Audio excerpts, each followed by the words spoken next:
chi sao ta thương nhớ, tình là chi sao ta đợi chờ, tìm đến đi đổi thay ai ngờ, tình là chi thật hay giấc mơ, tình là chi sao không yêu mãi, tình là chi cho nhau đỏ đầy, tình ngẩn ngơ dối gian đêm ngày, hỏi thế sao?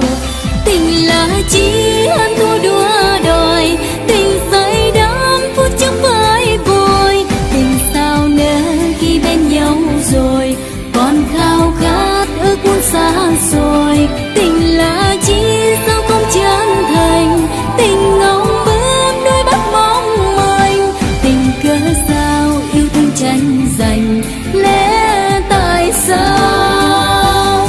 Tình là trăng sao hay cơn gió, tình là mây mưa hay con đò, là thước đo trái tim hay là một trò vui?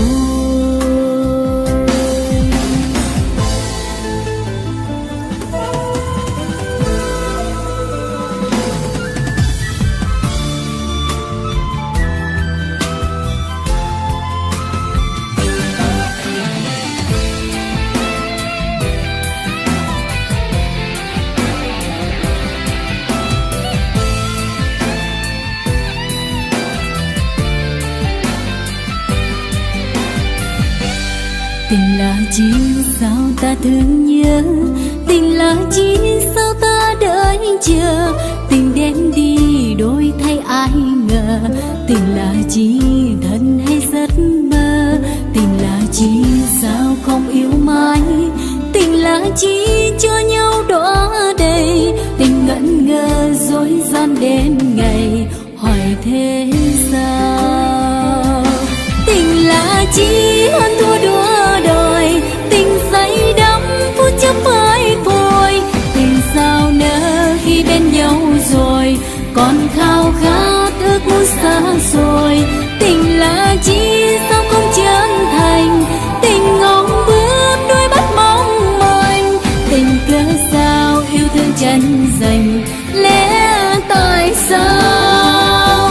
Tình là chi hơn thua đua đòi, tình say đắm phút chốc với vội, tình sao nỡ khi bên nhau rồi, còn khao khát ước muốn xa xôi.